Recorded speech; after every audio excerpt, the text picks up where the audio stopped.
Assalamualaikum warahmatullahi wabarakatuh.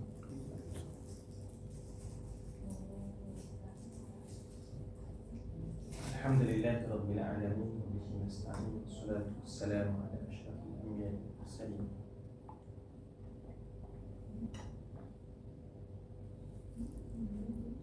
Sayyidina wa maulana wa ala alihi wa ashabihi ajma'in. Subhanaka la ilma lana illa ma 'allamtana innaka antal alimul hakim. Wala haula wala quwwata illa billahil 'aliyyil 'azim. Wa nusalli wa nusallim 'ala nabiyil karim al-mustafa sallallahu alaihi wasallam wa 'ala alihi wa ashabihi wa zurriyyatihi wa tabi'ina wa tabi'ihim bi ihsanin ila yaumiddin. Allahumma faqihna fid din waftah 'alaina futuhal 'arifin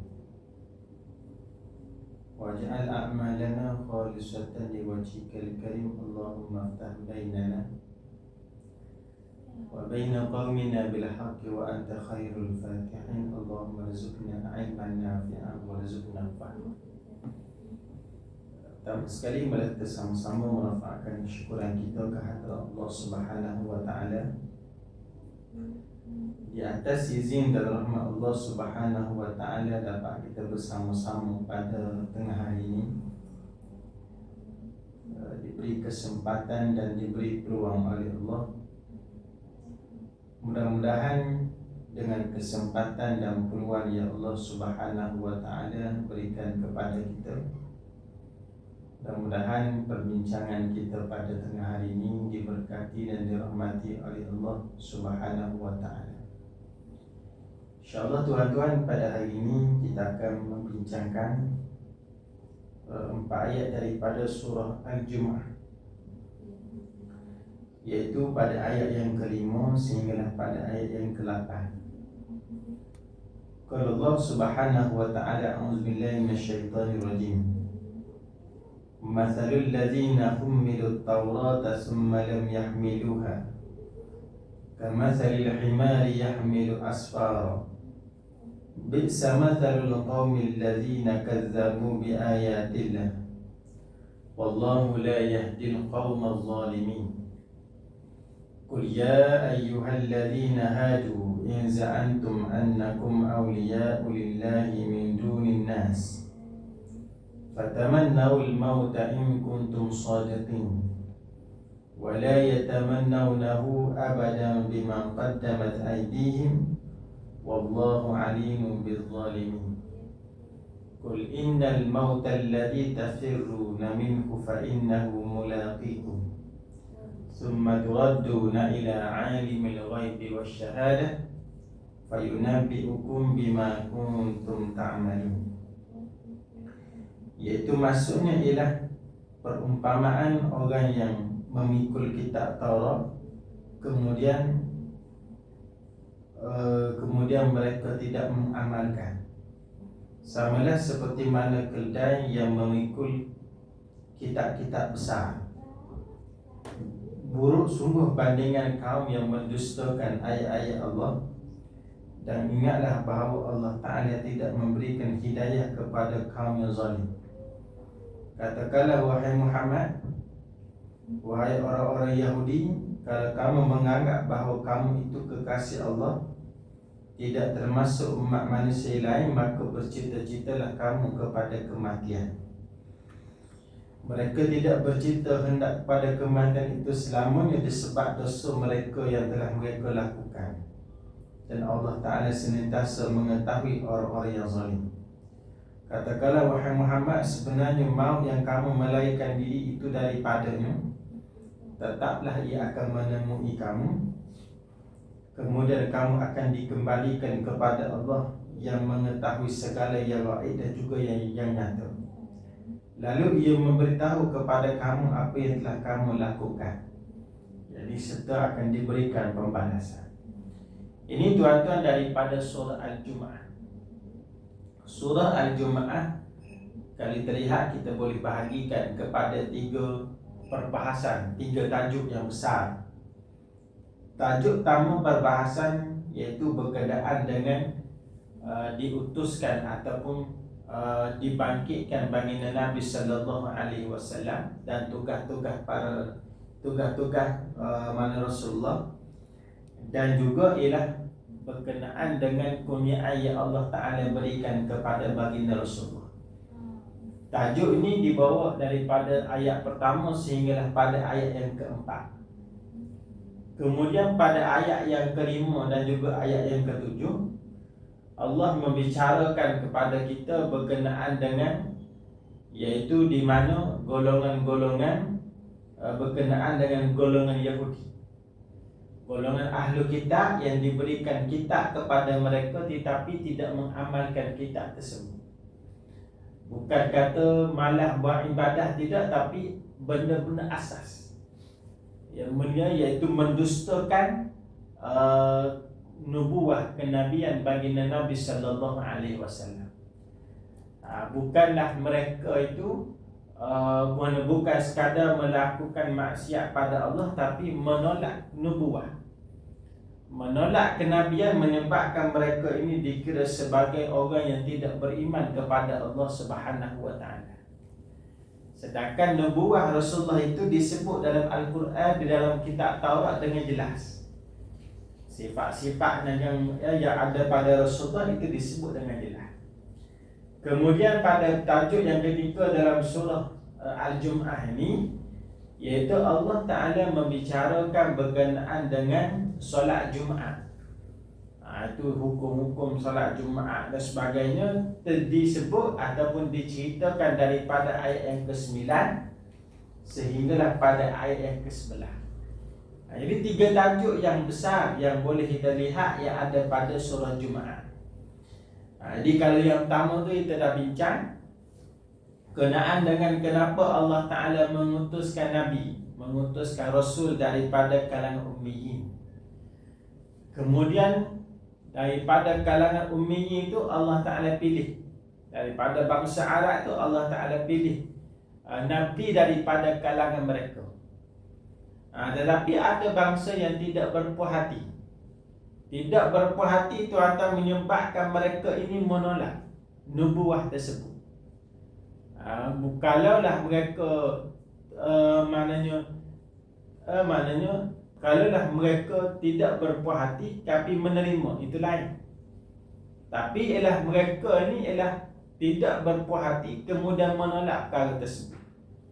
Ini bahaya tuan-tuan dari sudut kalau seseorang tu dia tidak reda dengan ketentuan yang Allah Ta'ala berikan kepada dia, dia boleh menyebabkan seseorang tu menjadi kufur.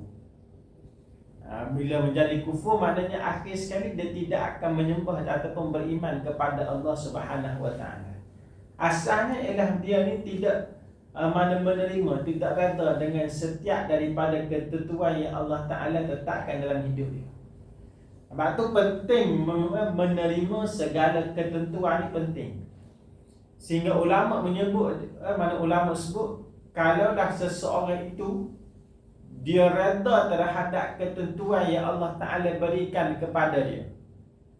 Contohnya dia ni cita-cita dulu dia ni nak jadi, sebagai contoh nak jadi doktor. Kemudian dia minta, dia belajar boleh jadi, dia masuk perubatan. Kemudian tak sempat belajar, sebagai contoh ada halangan-halangan menyebabkan dia tak boleh nak jadi doktor. Apa yang dia nak, benda tersebut dia tak dapat. Maknanya tuan-tuan, kemudian walaupun dia tidak dapat tetapi dia reda dengan ketentuan yang Allah Ta'ala berikan kepada dia. Jadi benda yang dia dapat itu ialah bukanlah apa yang dia nak, tapi itulah yang diberikan oleh Allah. Maka bila dia reda terhadap ketentuan tersebut, ulama kata orang ni maknanya reda tersebut dia lebih hebat daripada karamah. Karamah ni hebat, nampak hebat, itu menunjukkan bukan hebatnya orang tu. Contohnya tengok seorang awliya tu hebat, ada karamah dia. Kita kata hebat ulama tu ada karamah. Hebat dia, karamah tu bukan menunjukkan dia tu hebat, kerana karamah tu bukan datang daripada dia. Allah Ta'ala berikan karamah tersebut. Tetapi orang yang rata ni, dengan ketentuan yang Allah Ta'ala berikan pada dia, itu adalah ikhtiar dan usaha dia sendiri. Maknanya dia pujuk diri dia, maknanya dia cari ataupun dia tenangkan diri dia untuk menerima ketentuan yang Allah Ta'ala tetapkan dalam hidup dia. Sebab tu lebih hebat daripada karamah. Jadi apa yang Allah Ta'ala tentukan dalam hidup ni, tuan-tuan, dia sesuai untuk kita. Setiap contohnya, setiap orang ni dia nak ada jawatan tinggi. Setiap orang ni ada cita-cita nak jadi raja, bagi contoh. Setiap orang ni cita-cita nak mana untuk menjadi kaya. Kalau semua orang jadi kaya, tuan-tuan, semua orang ada jawatan, semua sekali jawatan, siapa nak jadi rakyat? Siapa yang maknanya kalau semua orang semua orang jadi kaya, tuan-tuan, dia tak boleh makan dah kita. Jadi ada yang posisi kalau orang tu kaya, takkan dia nak dia nak pergi menanam padi. Duit dah kaya dah, takkan nak pergi menanam padi. Jadi disebabkan posisi dia ni tak ada duit, bagi contoh, kemudian dia perlu bekerja, dia ada kemahiran menanam padi, maka dia nanam padi, dia tanam padi. Dia menanam padi, kemudian keluar beras. Kemudian ada orang bahagia, dia tak boleh menanam padi, tapi dia boleh jual beras, bagi contoh. Maka dia jual beras menyebabkan kita boleh makan sampai hari ini. Sama juga dengan menternak ayam dan sebagainya. Jadi hikmah tu ada, tuan-tuan. Ada hikmah ada di atas dunia ni. Ada orang miskin, ada orang kaya. Benda tu siapa yang buat? Yang Allah Ta'ala yang tentukan hidup kita ni miskin ataupun kaya. Jadi kerana tempat ni adalah sebagai tempat ujian. Macam kita masuk dalam periksa lah. Dalam periksa soalan dia sama, tuan-tuan, tapi kedudukan dalam peperiksaan tu berbeza. Ada nombor giliran, ada yang duduk depan, ada yang duduk belakang. Siapa yang tentukan tu? Maknanya ialah yang tentukan tu ialah dia punya pihak sekolah ataupun pihak lembaga. Kalau semua orang nak duduk depan, mana muat? Contohnya duduk depan, saya tak nak duduk depan, saya tak nak duduk belakang, saya duduk depan. Semua pelajar 300 orang duduk depan, mana boleh? Dalam satu dewan tersebut mesti ada yang duduk depan, ada mesti duduk tengah, ada yang duduk belakang. Siapa yang tentukan tu ialah bukan pelajar yang tentukan, tapi ialah lembaga peperiksaan, pihak sekolah yang tentukan. Jadi ialah jawab soalan yang sama, cuma kedudukan tu yang berbeza.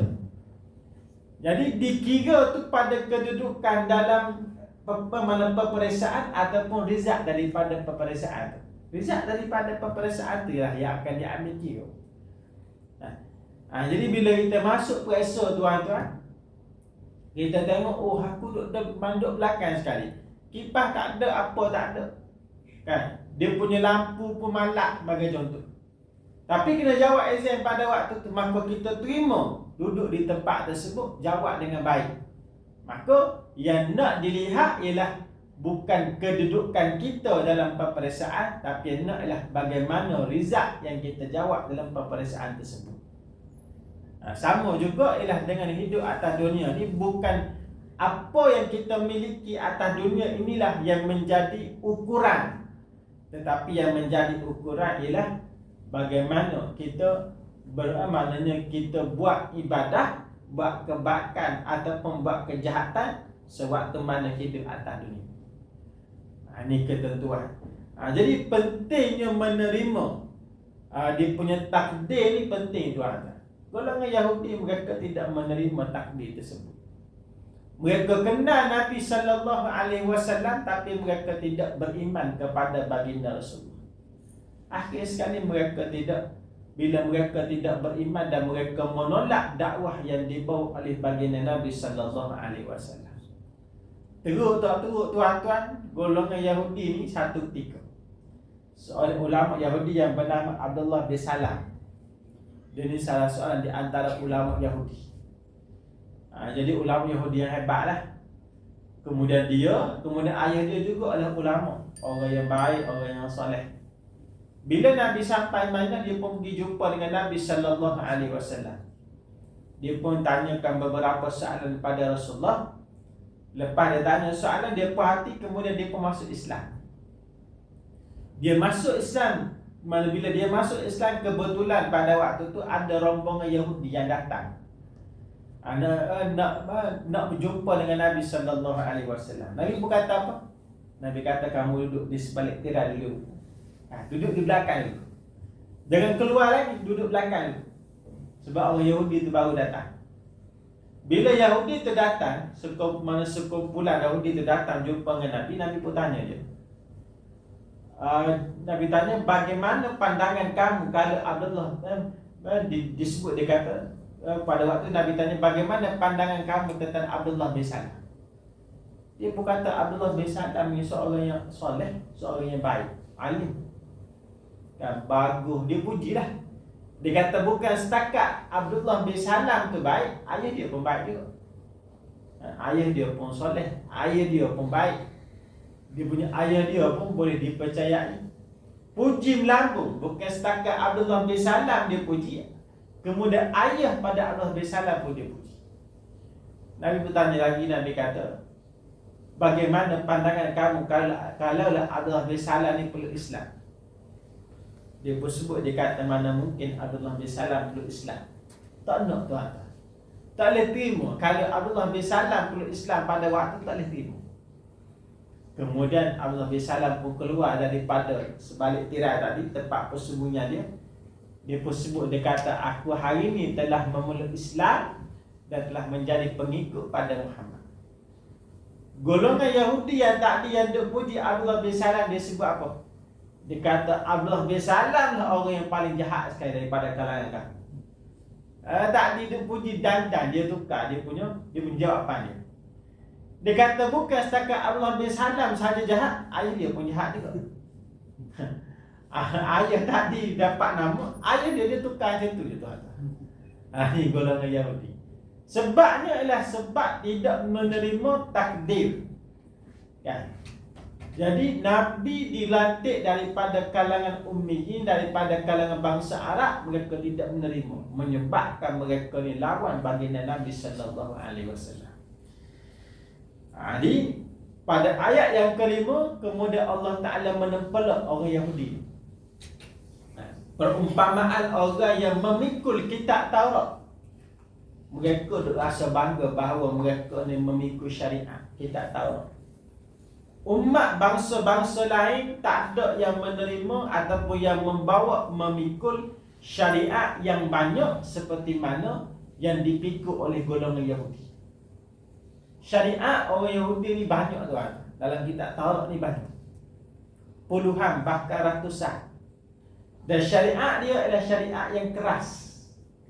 Sebagai contoh ialah kalaulah seseorang tu dia punya pakaian dia terkena najis, ni syariat zaman dulu, dia tak memadai hanya kita bersihkan, bersih bagi hilang najis, hilang air najis, tak memadai. Kalau nak bagi suci baju tersebut, kan, dia kena mana lepas bersihkan, kemudian hilang air dan dia kena potong. Kan, tempat kain yang kena najis dia kena potong, tak boleh ada pada tempat baju. Contohnya jubah kita baru beli, tiba-tiba kena darah. Kalau kena darah, tuan-tuan, kita basuh hilang air, kemudian hilang air najis, hilang warna, bau dan rasa, kemudian mengalir air, baju tu kira suci lah. Jadi tak perlu nak buat apa lagi, kira suci. Kan? Tidak perlu untuk buat benda lain.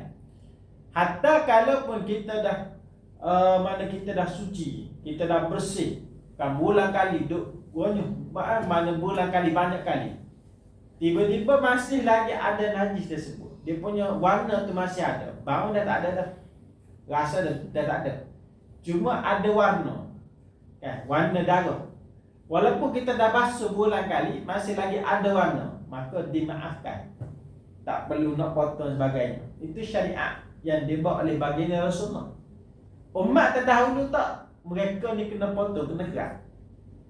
Jubah yang baru beli ke apa ke najis, nak buat semayang dan tersebut, dia kena kerat. Ini syariat yang ketat. Dan juga syariat-syariat yang lain. Kan mereka tidak boleh maknanya di antaranya beberapa binatang yang tidak boleh mereka makan. Nah, tak silap ialah binatang yang berkuku. Kan kuku tu dia maknanya ialah dia terbelah daripada atas sampai bawah macam tu. Ada antaranya tak silap unta. Mereka tak boleh makan. Ini dia antara syariat-syariat terdahulu yang ketat. Jadi mereka duk sebut bahawa kami ni duk pikul syariat ni 300 syariat. Sebab apa kami boleh pikul 300 syariat? Itu menunjukkan bahawa kami ni bangsa yang mulia, bangsa yang hebat. Kalaulah 300 syariat ni diberikan kepada bangsa lain tak boleh pikul, tapi kami boleh pikul. Itu mereka sebut bahawa mereka ni hebat. Mereka hebat, mereka ni mana mulia dan sebagainya. Kemudian dia buatlah perumpamaan. Dia kata kami ni seperti mana keldai. Keldai ni kalau kita letakkan 13 bebanan ke atas dia, dengan perumpamaan kalau letakkan bebanan ke atas anjing, anjing letak 3 saja, bukan 13, 3. Ambil syariat, bukan ratusan syariat, ambil 5 syariat letak atas bangsa lain. Macam tu dia buat perumpamaan. Kami ni seperti mana keldai, kan? Letak 13 bebanan, boleh berjalan. Keldai tu boleh berjalan. Tapi anjing tak ada 3 bebanan, tak boleh berjalan anjing. Gerak pun tak boleh, merangkak pun tak boleh. Kemudian ambil ketiga-tiga bebanan yang ada pada anjing tersebut, letakkan ke atas keldai. Keldai jadi berapa? 16. Keldai boleh bergerak tuan-tuan. Anjing bila tidak ada bebanan barulah dia boleh bergerak. Ada satu pun tak boleh bergerak, apatah lagi 3. Ya. Kami disebut, dia kata keldai ni 16 bebanan boleh bergerak. Maknanya ialah walaupun ditimpa ataupun memegang, memikul syariat yang begitu banyak, mereka tetap boleh hidup, boleh bergerak, boleh jadi maju. Tapi bangsa lain, kalau diberikan satu syariat pun pada mereka, tetap mereka tidak boleh melaksanakan perkara tersebut. Mereka duk buat bandingan itu. Sebab tu mereka kata kami ni mulia, kami ni hebat. Buat bandingan seperti mana keldai. Kemudian Allah Ta'ala menepelak balik. Sebut perumpamaan orang yang memikul kitab Taurat itu seperti mana keldai. Dia pikul tapi dia tidak mengamalkan kitab Taurat tersebut seperti mana apa? Seperti mana keldai. Seperti mana keldai yang memikul buku-buku, kitab-kitab. Dia pikul tuan-tuan benda tersebut, keldai. Dia bila dia pikul satu benda dan dia tak tahu nilai benda yang dia pikul tersebut, najis ke, barang berharga ke, duit ke, dinar ke, najis ke apa, dia tak tahu.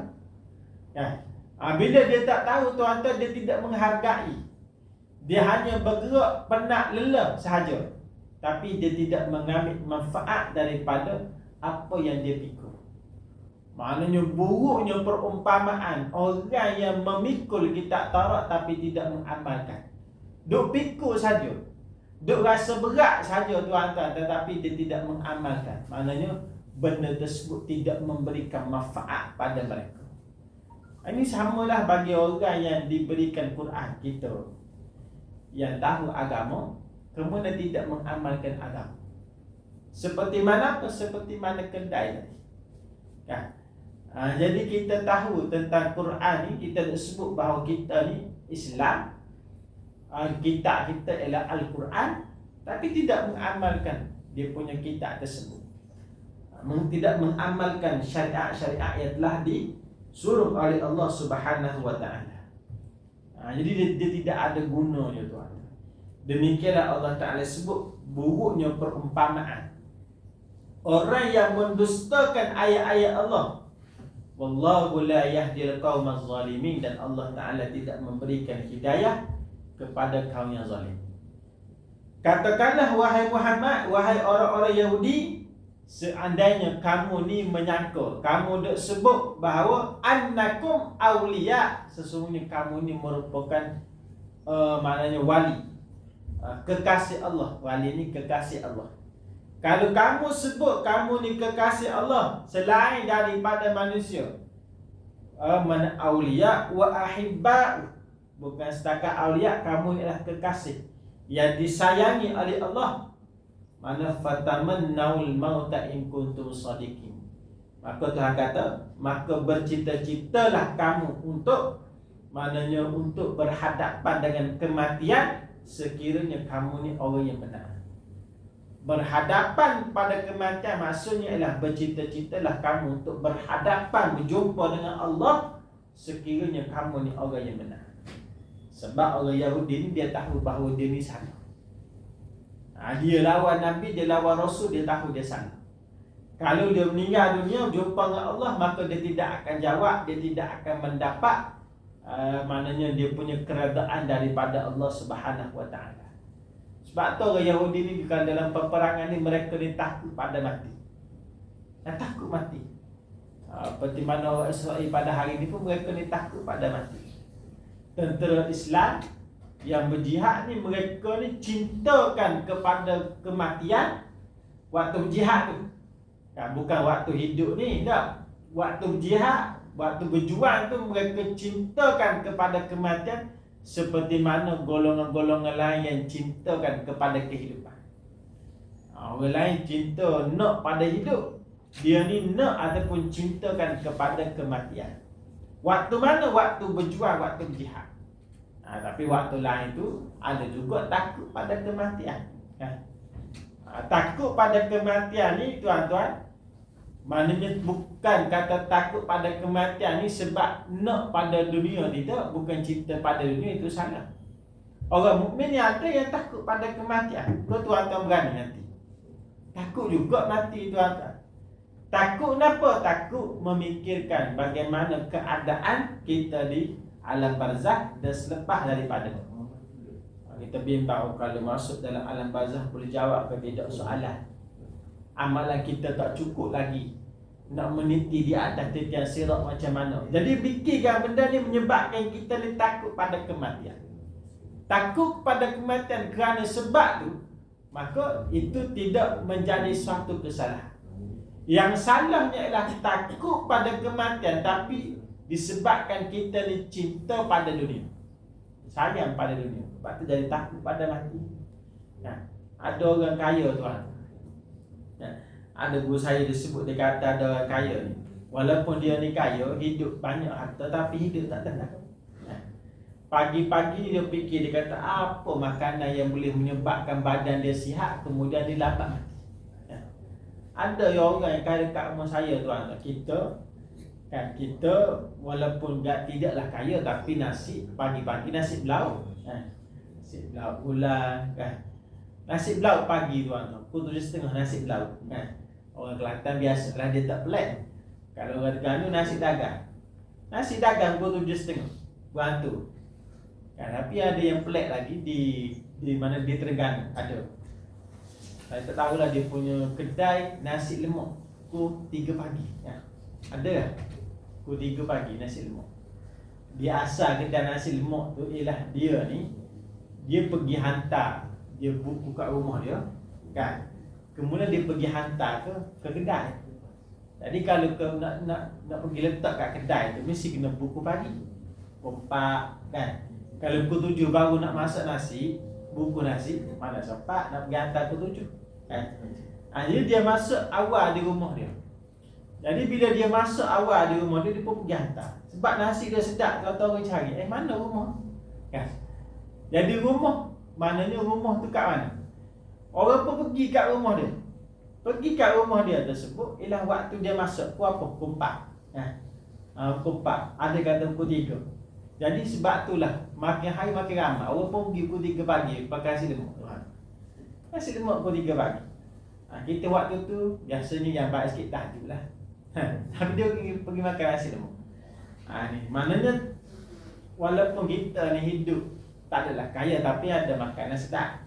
Tapi ada dekat rumah saya duit juta tuan, tapi makan roti kosong je. Takut kena penyakit, takut mati. Ni ada.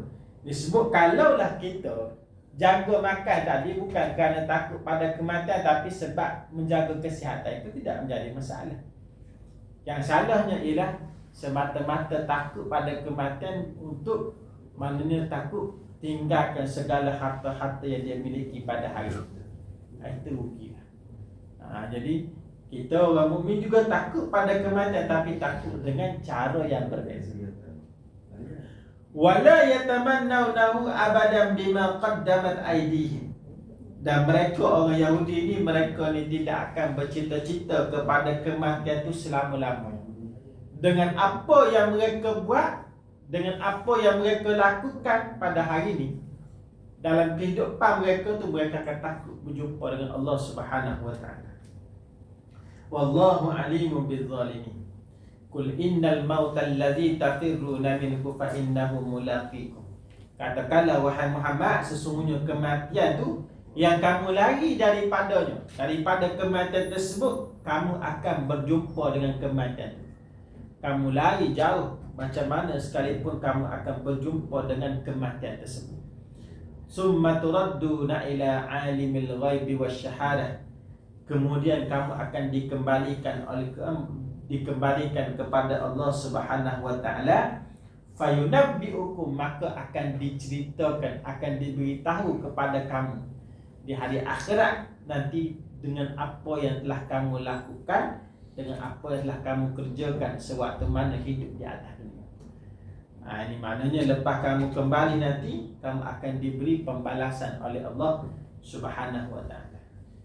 Jadi mati di tempat mana ni tuan-tuan telah ditetapkan oleh Allah Subhanahu wa taala. Macam satu kisah, tak silap, kisah Nabi Sulaiman ke Nabi Daud. Dia macam versi, ada kata Nabi Sulaiman, ada kata Nabi Daud. Dia punya malaikat Israel datang jumpa dengan Nabi Daud waktu tu. Kemudian Nabi Daud kata, dia pun sebut, dia kata, wahai waktu tu Nabi Daud tanya, wahai Israel, kenapa? Dia pun waktu tu, pada waktu tu malaikat Israel kata, aku pelik kerana orang ni yang duduk di hadapan kamu ni, dia akan meninggal nanti. Sekejap nanti dia akan meninggal. Tapi dia meninggal bukan di sini, tapi tempat yang jauh, maknanya ratusan kilometer tempat dia. Aku duk pelik macam mana orang ni dia boleh pergi, dia boleh mati kat sana, tapi sedangkan dia masih lagi berada di sini waktu tu. Contohnya ialah dia mati pukul 11, waktu tu pukul 10.45 dia masih lagi duduk di tempat tu, duduk di KL. Tapi duk tengok dia ni akan mati contohnya di Vietnam contohnya. 15 minit ni tak logik nak pergi. Dia duk fikir, dia kata macam mana orang yang akan meninggal dunia di sana sedangkan dia masih lagi berada di tempat ni pada waktu ni. Kemudian tiba-tiba pada waktu tu tuan-tuan, datangnya dia punya ribut. Ribut menyebabkan laki-laki tak terpelanting, dibawa oleh taufan tersebut sehinggalah sampai di tempat tu, menyebabkan dia pun meninggal dunia, dia pun mati. Bila dia mati tuan-tuan, ulama bila dia sampai tempat tersebut, kemudian mana dia dicabut nyawa oleh malaikat Israel. Ini nak sebut pada kita bahawa kita lari macam mana sekalipun, kita akan berhadapan dengan kematian tersebut. Jadi mati ni dia tak perlu nak lari tuan-tuan. Yang perlu kita berhadapan dengan kematian ni ialah membuat persiapan. Sama ada umur lebih ataupun tidak, itu terserahkan kepada Allah Subhanahu wa taala. Itulah tuan-tuan yang dirahmati oleh Allah Subhanahu wa taala. 4 ayat yang boleh kita bincangkan pada tengah hari ini, ayat daripada surah Al-Jumu'ah, daripada ayat yang kelima sehinggalah pada ayat yang ke-8. Mudah-mudahan Allah Subhanahu wa taala merahmati dan memberkati pertemuan kita pada tengah hari ini. Dari yang baik datang daripada Allah, yang betul kelemahan saya. Assalamualaikum warahmatullahi wabarakatuh. Amin amin rabbal alamin. Allahumma yanfa'na bima 'allamtana wa 'allimna bima yanfa'una. Rabbana atina fid dunya hasanah wa fil akhirati hasanah wa qina adzabannar. Sallallahu alaihi wasallam Muhammad wa ala alihi wa sahbihi wa baraka wa sallam. Alhamdulillah.